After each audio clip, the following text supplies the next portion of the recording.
नमस्कार दोस्तों, प्यारी टेल्स में आपका स्वागत है। आज मैं आपके लिए लेकर आई हूँ मुंशी प्रेमचंद की कहानी कफन। कहानी पसंद आए तो कृपया वीडियो को लाइक कर दीजिएगा। चैनल को अभी तक सब्सक्राइब नहीं किया तो सब्सक्राइब कर लीजिएगा। तो शुरू करते हैं आज की कहानी कफन। झोपड़े के द्वार पर बाप और बेटा दोनों एक बुझे हुए अलाव के सामने चुपचाप बैठे हुए हैं और अंदर बेटे की जवान बीवी बुधिया प्रसव वेदना से पछाड़ खा रही थी। रह रहकर उसके मुंह से ऐसी दिल हिला देने वाली आवाज निकलती थी कि दोनों कलेजा थाम लेते थे। जाड़ों की रात थी। प्रकृति सन्नाटे में डूबी हुई। सारा गांव अंधकार में लय हो गया था। घीसू ने कहा, मालूम होता है कि बचेगी नहीं। सारा दिन दौड़ते ही गया, जा देख तो आ। माधव चिढ़कर बोला, मरना ही है तो जल्दी मर क्यों नहीं जाती? देख कर क्या करूं? तू बड़ा बेदर्द है बे। साल भर जिसके साथ सुख चैन से रहा, उसी के साथ इतनी बेवफाई। तो मुझसे तो उसका तड़पना और हाथ पांव पटकना नहीं देखा जाता। चमारों का कुनबा था और सारे गांव में बदनाम। घीसू एक दिन काम करता तो 3 दिन आराम। माधव इतना कामचोर था कि आध घंटे काम करता तो घंटे भर चिलम पीता। इसलिए उन्हें कहीं मजदूरी नहीं मिलती थी। घर में मुट्ठी भर भी अनाज मौजूद हो तो उनके लिए काम करने की कसम थी। जब 2-4 फाखे हो जाते तो घीसू पेड़ पर चढ़कर लकड़ियां तोड़ लाता और माधव बाजार में बेच आता। और जब तक वे पैसे रहते दोनों इधर उधर मारे मारे फिरते। अब फाके की नौबत आ जाती तो फिर लकड़ियां तोड़ते या मजदूरी तलाश करते। गांव में काम की कमी न थी। किसानों का गांव था। मेहनती आदमी के लिए 50 काम थे, मगर इन दोनों को लोग उसी वक्त बुलाते जब 2 आदमियों से एक का काम पाकर भी संतोष कर लेने के सिवा और कोई चारा न होता। विचित्र जीवन था इनका। घर में मिट्टी के 2-4 बर्तनों के सिवा कोई संपत्ति नहीं। फटे चीथड़ों से अपनी नग्नता को ढकते हुए जिए जाते थे। संसार की चिंताओं से मुक्त, कर्ज से लदे हुए, गालियां भी खाते, मार भी खाते, मगर कोई भी गम नहीं। दिन इतने की वसूली की आशा न रहने पर भी लोग इन्हें कुछ न कुछ कर्ज दे देते थे। मटर आलू की फसल में दूसरों के खेतों से मटर या आलू उखाड़ लाते और भून भान कर खा लेते, या 10-5 ऊंस या गन्ने उखाड़ लाते और रात को चूसते। घीसू ने आकाश वृत्ति से 60 साल की उम्र काट दी और माधव भी सपूत बेटे की तरह बाप ही के पद चिन्हों पर चल रहा था, बल्कि उसका नाम और भी उजागर कर रहा था। इस वक्त भी दोनों अलाव के सामने बैठकर आलू भून रहे थे, जो कि किसी के खेत से खोद लाए थे। घीसू की स्त्री का तो बहुत दिन हुए देहांत हो गया था। माधव का ब्याह पिछले साल हुआ था। जब से ये औरत आई थी उसने इस खानदान में व्यवस्था की नींव डाली थी। पिसाई करके या घास छील कर वह सेर भर आटे का इंतजाम कर लेती थी और इन दोनों बेगैरतों का दोजक भरती रहती थी। जब से वह आई ये दोनों और भी आलसी और आराम तलब हो गए थे, बल्कि कुछ अकड़ने भी लगे थे। कोई कार करने को बुलाता तो निर्व्याज भाव से दुगनी मजूरी मांगते। वही औरत आज प्रसव वेदना से मर रही थी और ये दोनों शायद इसी इंतजार में थे कि वो मर जाए तो आराम से सोएं। घीसू ने आलू निकालकर छीलते हुए कहा, जाकर देख तो क्या दशा है उसकी। चुड़ैल का फिसाद होगा और क्या। यहाँ तो ओझा भी 1 रुपया मांगता है। माधव को भय था कि वह कोठरी में गया तो घीसू आलूओं का बड़ा भाग साफ कर देगा। बोला, मुझे वहां जाते डर लगता है। डर किस बात का है, मैं तो यहाँ ही हूँ। तो तुम ही जाकर देखो ना। मेरी औरत जब मेरी थी तो मैं 3 दिन तक उसके पास से हिला तक नहीं था, और मुझसे लजाएगी कि नहीं। जिसका कभी मुंह नहीं देखा, आज उसका उघड़ा बदन देखूं, उसे तन की सुध भी तो न होगी। मुझे देख लेगी तो खुलकर हाथ पांव भी न पटक सकेगी। मैं सोचता हूँ कोई बाल बच्चा हो गया तो क्या होगा। सोंठ गुड़ तिल कुछ भी तो नहीं घर में। सब कुछ आ जाएगा, भगवान दें तो। जो लोग अभी 1 पैसा नहीं दे रहे हैं वे ही कल बुला कर देंगे।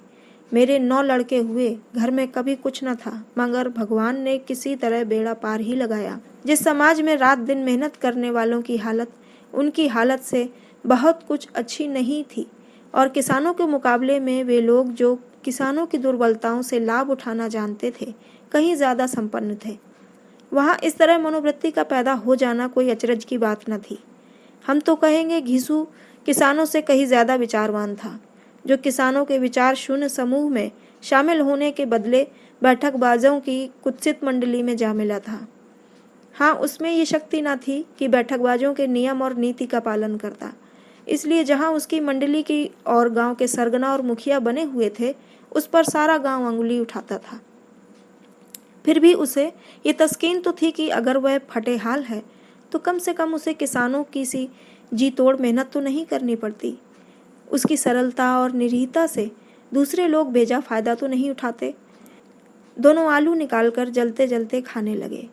कल से कुछ नहीं खाया, इतना सब्र न था कि उन्हें ठंडा हो जाने दें। कई बार दोनों की जबानें जल गईं।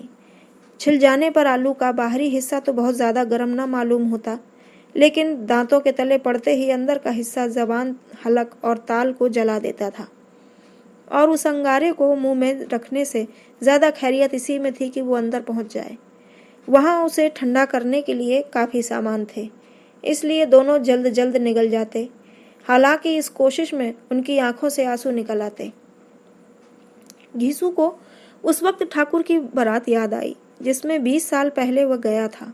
उस दावत में उसे जो तृप्ति मिली थी वो उसके जीवन में एक याद रखने लायक बात थी, और आज भी उसकी याद ताज़ा थी।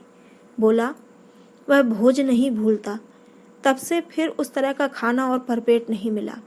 लड़की वालों ने सबको भरपेट पूड़ियाँ खिलाई थी। सबको, छोटे बड़े सबने पूरियाँ खाईं, और असली घी की चटनी, रायता, 3 तरह के सूखे साग, एक रसेदार तरकारी, दही, मिठाई। अब क्या बताऊं कि इस भोज में क्या स्वाद मिला। कोई रोक टोक नहीं थी, जो चीज़ मांगो और जितना चाहो खाओ। लोगों ने ऐसा खाया, किसी से पानी न पिया गया। मगर परोसने वाले हैं कि पत्तल में गरम गरम गोल गोल सुवासित कचौरियाँ डाल देते हैं। मना करते हैं कि नहीं चाहिए, पत्तल पर हाथ रोके हुए हैं, मगर वे हैं कि दिए जाते हैं। और जब मुंह धो लिया तो पान इलायची भी मिली। अगर मुझे पान लेने की कहाँ सुध थी। खड़ा ना हुआ जाता था, चटपट जाकर अपने कंबल पर लेट गया। ऐसा दिल दरियाव था वो ठाकुर। माधव ने इन पदार्थों का मनी मन मजा लेते हुए कहा, अब हमें कोई ऐसा भोज नहीं खिलाता। अब कोई क्या खिलाएगा? वो जमाना दूसरा था। अब तो सबको किफ़ायत सूझती है। शादी ब्याह में मत खर्च करो, क्रियाकर्म में मत खर्च करो। पूछो गरीबों का माल बटोर बटोर कर कहाँ रखोगे? बटोरने में कमी नहीं है, हाँ खर्च में किफ़ायत सूझती है। तुमने 21 पूरियाँ खाई होंगी? 20 से ज़्यादा खाई थीं। मैं 50 खा जाता। 50 से कम मैंने भी ना खाई होंगी। अच्छा पट्टा था, तू तो मेरा आधा भी नहीं है। आलू खाकर दोनों ने पानी पिया और वहीं अलाव के सामने अपनी धोतियाँ ओढ़कर पाँव पेट में डाले सो रहे, जैसे 2 बड़े बड़े अजगर गेंडुलियाँ मारे पड़े हों। और बुधिया अभी तक करा रही थी। सवेरे माधव ने कोठरी में जाकर देखा तो उसकी स्त्री ठंडी हो गई थी। उसके मुंह पर मक्खियाँ भिनक रही थीं, पथराई हुई आंखें ऊपर टंगी हुई थीं। सारी देह धूल से लथपथ हो रही थी। उसके पेट में बच्चा मर गया था। माधव भागा हुआ घीसू के पास आया। फिर दोनों जोर जोर से हाय हाय करने लगे और छाती पीटने लगे। पड़ोस वालों ने ये रोना धोना सुना तो दौड़े हुए आए और पुरानी मर्यादा के अनुसार इन अभागों को समझाने लगे। मगर ज़्यादा रोने पीटने का अवसर न था। कफन और लकड़ी की फिक्र करनी थी। पर घर में तो पैसा इस तरह गायब था जैसे चील के घोंसले में मांस। बाप बेटे रोते हुए गांव के जमींदार के पास गए। वह इन दोनों की सूरत से नफरत करते थे। कई बार इन्हें अपने हाथों पीट चुके थे, चोरी करने के लिए, वादे पर काम पर ना आने के लिए। पूछा, क्या है बे घिसुआ, रोता क्यों है? अब तो तू कहीं दिखाई भी नहीं देता। मालूम होता है इस गांव में रहना नहीं चाहता। घिसू ने जमीन पर सिर रखकर आंखों में आंसू भरे हुए कहा, सरकार, बड़ी विपत्ति में हूँ। माधव की घरवाली रात को गुजर गई। रात भर तड़पती रही सरकार। हम दोनों उसके सिरहाने बैठे रहे। दवा दारू जो कुछ हो सका सब कुछ किया, मुदा वो हमें दगा दे गई। अब कोई एक रोटी देने वाला भी न रहा। मालिक तबाह हो गए, घर उजड़ गया। आपका गुलाम हूँ। आपके सिवा कौन उसकी मिट्टी उठेगी? आपके सिवा किसके द्वार पर जाऊं? जमींदार साहब दयालु थे, मगर घिसू पर दया करना काले कंबल पर रंग चढ़ाना था। जी में तो आया कि कह दें चल दूर हो जाए यहाँ से। यूँ तो बुलाने से भी नहीं आता। आज जब गरज पड़ी तो आकर खुशामद कर रहा है। हरामखोर कहीं का बदमाश। लेकिन ये क्रोध या दंड का अवसर न था। जी में कुड़ते हुए 2 रुपए निकाल कर फेंक दिए, मगर सांत्वना का एक शब्द भी मुंह से ना निकाला। उसकी तरफ ताका भी नहीं, जैसे सिर का बोझ उतारा हो। जब जमींदार साहब ने 2 रुपए दिए तो गांव के बनिए महाजनों को इनकार का साहस कैसे होता। घीसू जमींदार के नाम का ढिंढोरा भी पीटना खूब जानता था। किसी ने 2 आने दिए, किसी ने 4 आने। 1 घंटे में घीसू के पास 5 रुपए की अच्छी रकम जमा हो गई। कहीं से अनाज मिल गया, कहीं से लकड़ी, और दोपहर को घीसू और माधव बाजार से कफन लाने चले। इधर लोग बांस काटने लगे। गांव की नरम दिल स्त्रियां आकर लाश को देखती थीं और उसकी बेकसी पर 2 बूंद आंसू गिराकर चली जाती थीं। कैसा बुरा रिवाज है कि जिसे जीते जी तन ढांकने को चिथड़ा भी न मिला, उसे मरने पर कफन चाहिए। कफन लाश के साथ जल ही तो जाता है, और क्या रखा रहता है। यही 5 रुपए पहले मिलते तो कुछ दवा दारू कर लेते। दोनों एक दूसरे के मन की बात ताड़ रहे थे। बाजार में इधर उधर घूमते रहे। कभी इस बाजार की दुकान पर गए, कभी उसकी दुकान पर। तरह तरह के कपड़े, रेशमी और सूती देखे, मगर कुछ जचा नहीं। यहाँ तक कि शाम हो गई। तब दोनों न जाने किस देवी प्रेरणा से एक मधुशाला के सामने जा पहुंचे और जैसे किसी पूर्व निश्चित योजना से अंदर चले गए। वहां जरा देर तक दोनों असमंजस में खड़े रहे। फिर घीसू ने गद्दी के सामने जाकर कहा, साहू जी 1 बोतल हमें दे देना। इसके बाद कुछ चिखौना आया, तली हुई मछलियां आई और दोनों बरामदे में बैठकर शांतिपूर्वक पीने लगे। कई कुंचियां ताबड़तोड़ पीने के बाद दोनों सरूर में आ गए।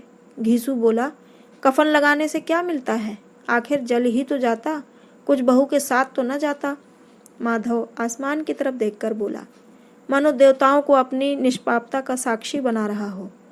दुनिया का दस्तूर है, नहीं लोग बामनों को 1000 रुपए क्यों दे देते हैं। कौन देखता है परलोक में मिलता है या नहीं। बड़े आदमियों के पास धन है, चाहे फूके, हमारे पास फूकने को क्या है। लेकिन लोगों को जवाब क्या दोगे, लोग पूछेंगे नहीं कफन कहाँ है। घीसू हंसा, अबे कह देंगे कि रुपए कमर से खिसक गए, बहुत ढूंढा मिले नहीं, लोगों को विश्वास तो ना आएगा, लेकिन फिर वही रुपए देंगे। माधव भी हंसा। इस अनपेक्षित सौभाग्य पर बोला, बड़ी अच्छी थी बेचारी, मरी तो भी खूब खिला पिलाकर। अभी बोतल से ज्यादा उड़ गई। घीसू ने 2 सेर पूरियां मंगाई, चटनी, अचार, कलेजियां। शराब खाने के सामने ही दुकान थी। माधव लपक कर 2 पतलों में सारा सामान ले आया। पूरा 1.5 रुपया और खर्च हो गया।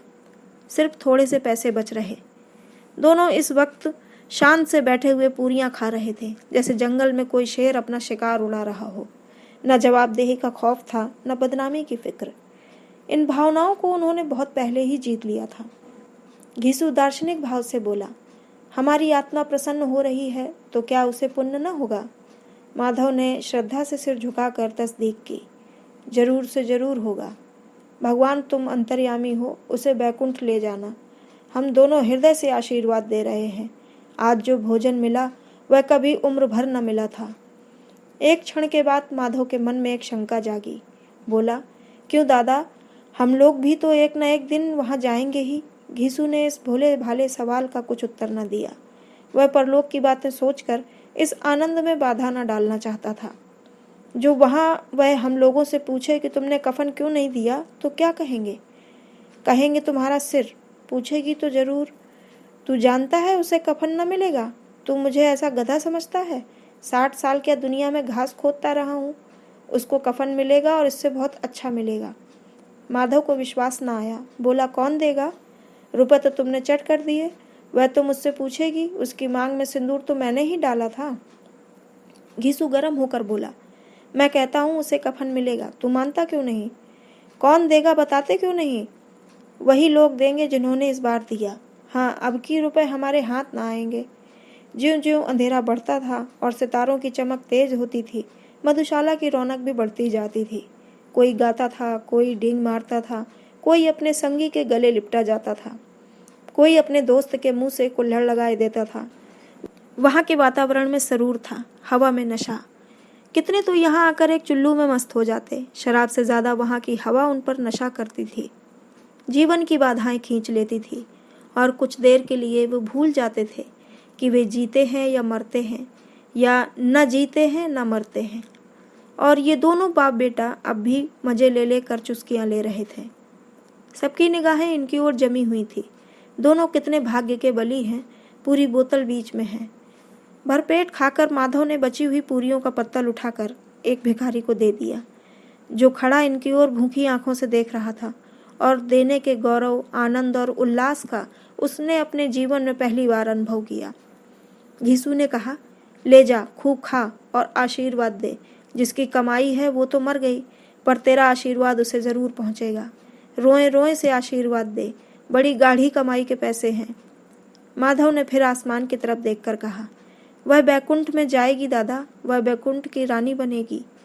घीसू खड़ा हो गया और जैसे उल्लास की लहरों में तैरता हुआ बोला, हाँ बेटा, बैकुंठ में जाएगी। किसी को सताया नहीं, किसी को दबाया नहीं, मरते मरते हमारी जिंदगी की सबसे बड़ी लालसा पूरी कर गई।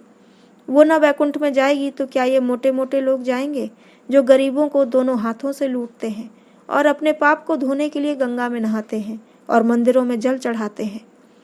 श्रद्धालुता का ये रंग तुरंत ही बदल गया। अस्थिरता नशे की खासियत है। दुख और निराशा का दौरा हुआ। माधव बोला, मगर दादा, बेचारी ने जिंदगी में बड़ा दुख भोगा, कितना दुख झेलकर मरी। वह आंखों पर हाथ रखकर रोने लगा, चीखें मार मार कर। घीसू ने समझाया, क्यों रोता है बेटा, खुश हो कि वह माया जाल से मुक्त हो गई, जंजाल से छूट गई। बड़ी भाग्यवान थी जो इतनी जल्दी माया मोह के बंधन तोड़ दिए। और दोनों खड़े होकर गाने लगे, ठगनी क्यों नैना झमकावे ठगनी। पियक्कड़ों की आंखें इनकी ओर लगी हुई थीं और ये दोनों अपने दिल में मस्त गाते जाते थे। फिर दोनों नाचने लगे, उछले भी, कूदे भी, गिरे भी, मटके भी, भाव भी बनाए, अभिनय भी किए और आखिर नशे से बदमस्त होकर वहीं गिर पड़े। तो दोस्तों, ये थी कहानी कफन। आपको कैसी लगी हमें कमेंट में ज़रूर बताइएगा। चैनल को सब्सक्राइब नहीं किया तो कर लीजिएगा। आपका बहुत बहुत धन्यवाद।